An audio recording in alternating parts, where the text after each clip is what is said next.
time and temperature. Brought to you by your local Honda dealer.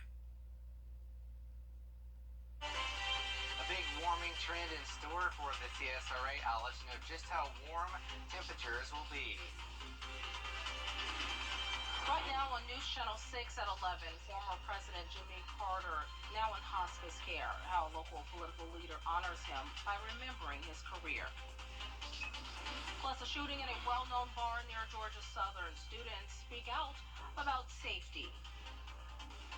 And a local veteran marks another year beyond 100. Your News at 11 starts right now.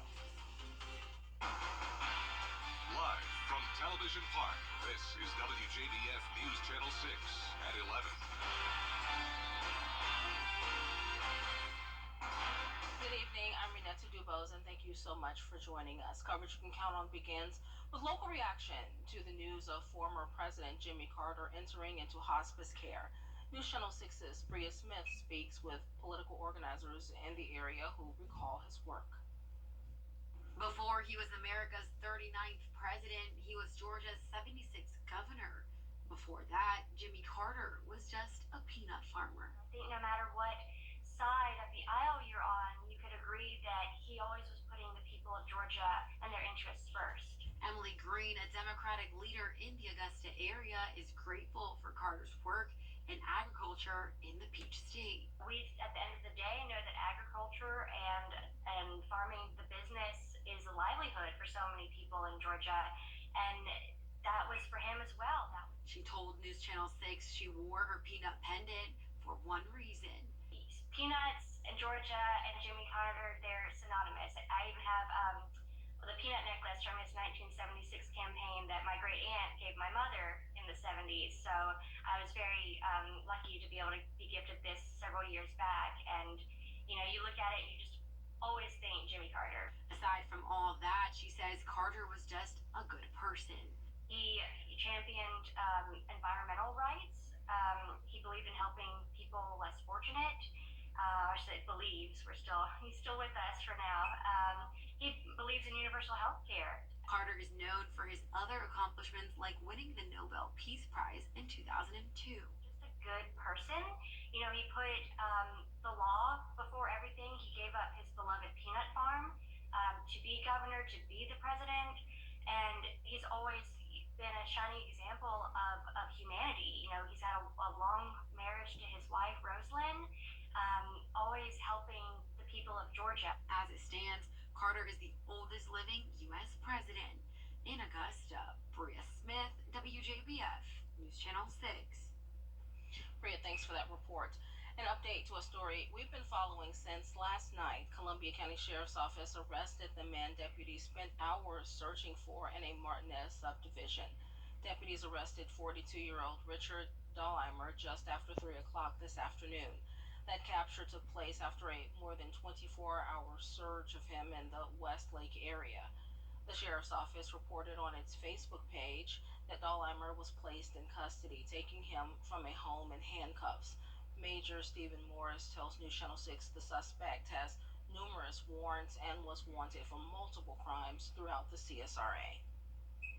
A shooting at the Blue Room, a bar and music venue many Georgia Southern students go to in Statesboro, have them feeling unsure if it's a safe place. Kira Jones has that story. Early Sunday morning, Statesboro police responded to a shooting off of Chandler Road, right where the popular bar, the Blue Room, sits. Officers found a male in a wooded area suffering from a gunshot wound.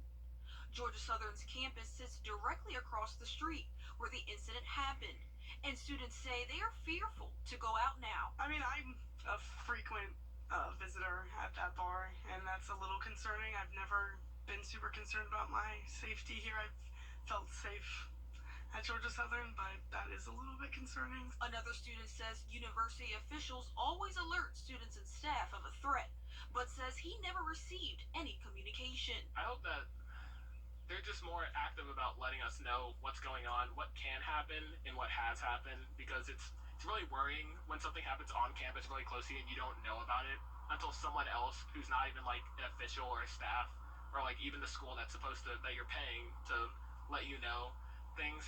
it's really worrying when they're not the ones telling you directly. He says he will have to be more mindful when heading out. It's definitely going to be harder for me to think about going out at night, especially because that's usually when I like to walk around, do like my little walks. But it's like, if I know that if there's a danger that I know someone's going to be out there and that something might happen, even if it's not directly towards me, I could just happen near me, then definitely makes me double check or, think about it more. And meteorologists. We'll see you then, Miller. Meta announced it will roll out a new paid verification subscription called Meta Verified. Mark Zuckerberg says for $11.99 a month on the web and $14 a month on iOS, users of Instagram and Facebook will be able to submit their government ID and get a blue verification badge. Zuckerberg claims, quote, this new feature is about increasing authenticity and security across our service. Businesses are not currently eligible for that Meta Verified checkmark. The family of a missing man wants the community to join them to help in the search. Keith Styberski went missing at the end of July last year after his car was hit by a train on Mike Paget Highway and Watkins Pond Road. There will be a search tomorrow at 10 a.m. The crew will meet at McBean Package Shop as a starting point. And people with dogs, equipment, ATVs, and anything else that can help with the search are welcome to join. The family would also like anyone who can bring water to come as well.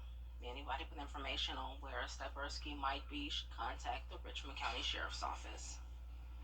This degrees with plenty of sunshine, and here's your 10-day forecast. So as we head throughout the week, a big warm up to 86 Thursday, possibly a few isolated showers, but overall going to be very dry.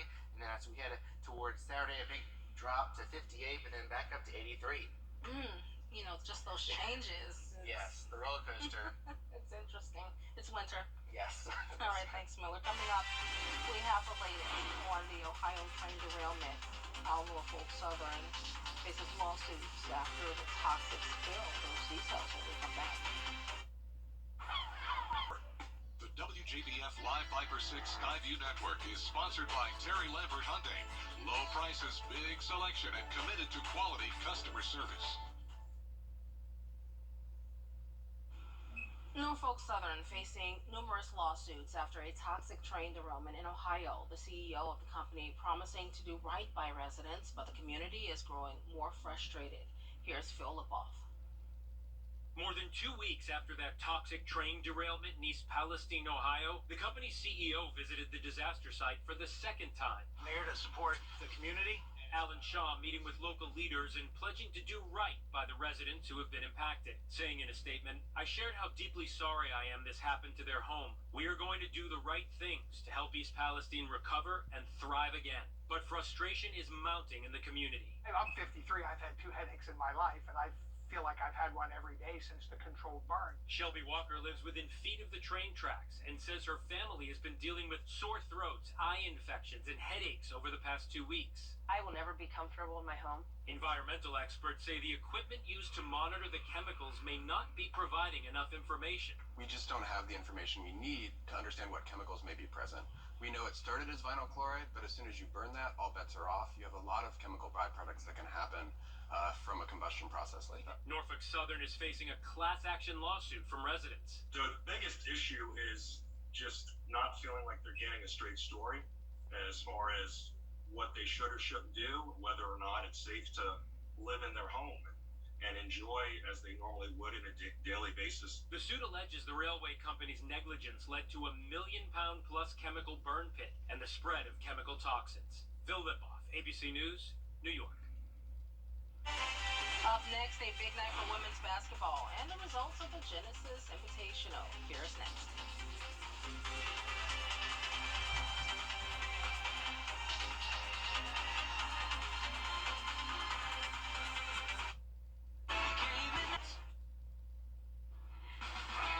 Now, WJBF sports coverage you can count on. It was a huge matchup for the top-ranked Gamecocks as they were nearly handed their first loss of the season on the road. South Carolina playing at Ole Miss Let's jump right in at the end of the fourth. Under 4 minutes to play. Rebels down 52-51.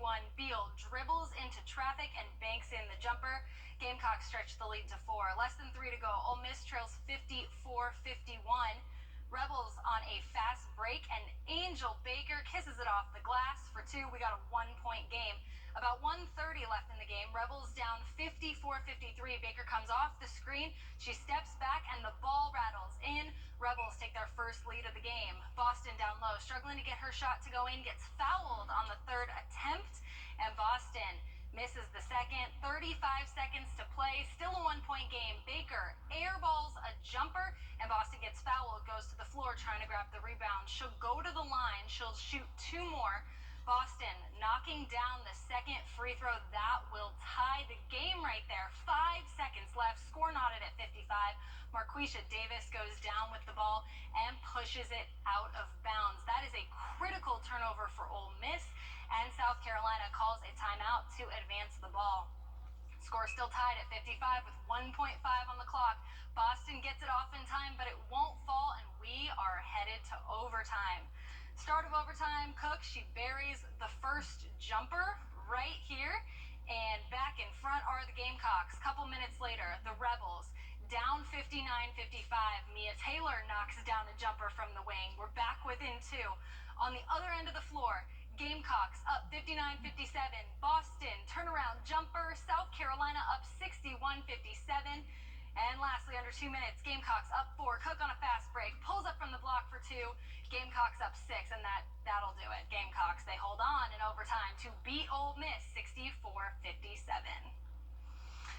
Well, after the final day of the Genesis Invitational, we take a last look at our leaderboard with John Rahm, our winner, at 17 under. Max Homa finished 2 strokes back, followed by Patrick Cantlay and Will Zalatoris at 14 under and 13 under, respectively. And Tiger Woods, he ended the tournament 1 under, tied for 45th. So let's take a look at some of the action from the Riviera Country Club. On the 8th hole, par 4, Rahm with a 1-stroke lead on Homa, 129 yards out. He'll drop this about a foot away from the hole, and he will birdie on that hole.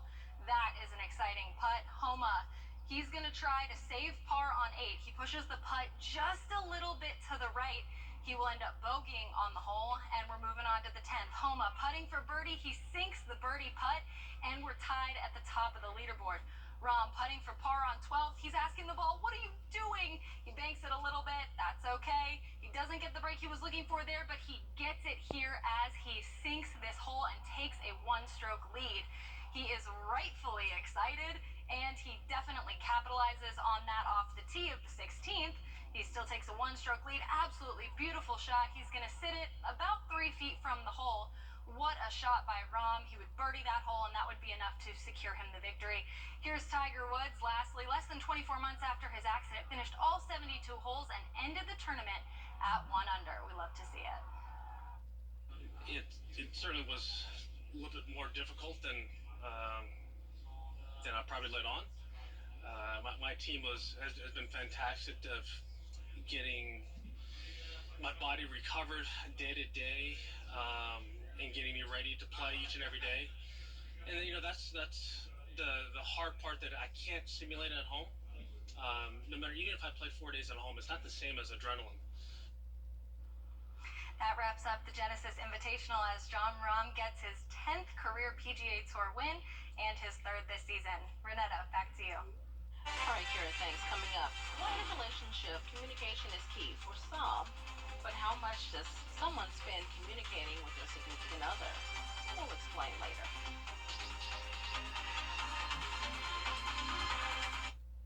Garage Door. Thanks to everyone who came out to the 28th annual Boot Scoot Boogie Bash, benefiting the Augusta Area Red Cross and their mission to help local people in need. Special thanks to our gold sponsors for supporting the Red Cross of Augusta.